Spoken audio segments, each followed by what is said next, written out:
2 steps ahead. I am always 2 steps ahead. This has been the greatest social experiment for my entire life. It's compelling. It's alluring. It's gripping to observe all these unwell, disoriented beings. Nikocado Avocado just posted this video and it broke the internet. With this video, Nikocado destroyed his haters, as well as the channels that made video on his weight and criticizing him, such that Sunny V2 just posted a video slamming Nikocado, and you can see that it didn't age well with the people in comments section clearly backfiring on him. But one thing no one knew was that it all was pre-planned, with Nikocado posting videos crying about his condition and still eating stuff. He always claimed and hinted he will do this. So I am the villain, because I've made myself one.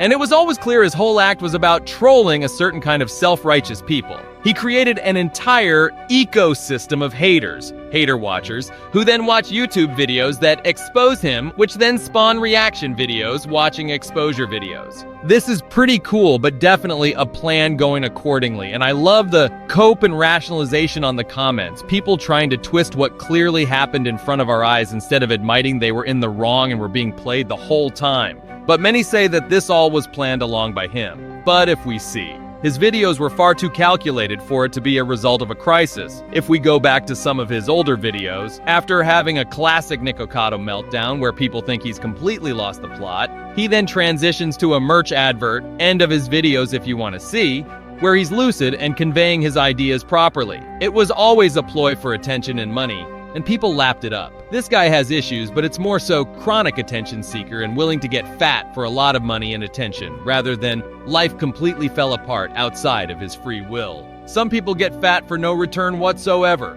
Nikocado made a few million probably, and got the attention he desired. For the people that looked closely, it was clear from the start that he was 100% playing up to it. But on the other hand, it's sad that if you watch that video of him, you will notice that he's repeating the exact same habits as before and asking people if they would consider subscribing on his second channel after condemning everyone as brain-sad ants for consuming content from his social experiment on the first channel. This is a huge... Welcome to Nikocado 2. This is my second channel, and I hope you consider subscribing, because I don't even know if people like me or if they want to hear from me. I haven't made a video for like 2 years, and this is where I'm posting now on this channel, so I hope you consider subscribing if you want. I'm actually posting more next week, so yeah. Have you all learned nothing? You're subscribing to this content all over again. Approach from someone with an ego who thinks they're outsmarting the entire world. But here another thing comes in. Will this step erase all the hate that people had towards him and the acts that he faked? Many people are still hating on that fact that he starts off calling them ants, shows he is still holding on to resentment, saying that we were a part of his social experiment. That man faked having a heart attack, mental problems, suicidal thoughts, made fun of an entire pop culture, disrespected a man and his entire legacy who had just passed away, and harassed individuals. Plus, he made money from fake domestic violence and abuse. He is by far one of the most disgusting channels on YouTube. The way he wants to brush it off and keep saying it was all a dream does not excuse his actions, especially when he never apologized for any of it. But controversies didn't stop here. Many fans acclaimed that the video was fake, with many saying that he had no excess skin, no muscle. His face slimmed down way too much, and his parrot is alive after being dead for 6 years. It's hard to digest the fact that someone could lose 250 plus pounds and have no excess skin, let alone no muscle.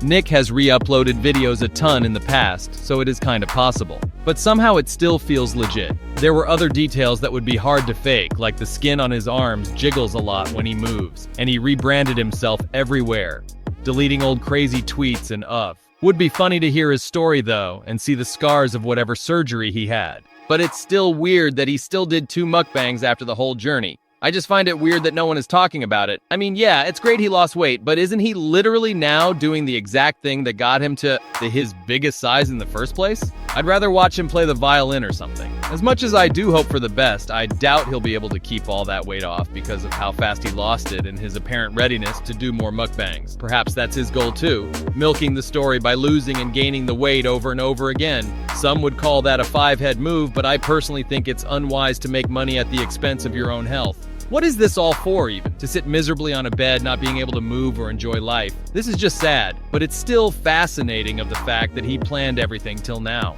If you actually pay attention to all of his channels, his upload schedule wasn't as tight as other YouTubers that would post videos every single week. He would have a month or so gap between videos. He also would edit the thumbnail showing lots of food, but in the video it would only be a regular size of food. In fact, in some of the videos he didn't finish his food. I would say that he could easily film 3 to 4 videos in a day. One where he would eat a regular sized food, but added tons of side drama to divert viewers' attention from the food portion, stop recording, hit start again, different food. This time he probably finished his food, stop recording, hit start again, different food, but didn't finish, added a bit drama to bait viewers. Then he would upload each video, schedule them to the date he wants the video to be posted. One video could be scheduled for next week, the second one maybe the week after, and third one would be a month after. That is how manipulative YouTube can be. He never explicitly explained what he even set out to prove with said experiment, but he was right that people will watch his vids for as long as he tells them to. This is it for today. Make sure to subscribe to the channel and like the video.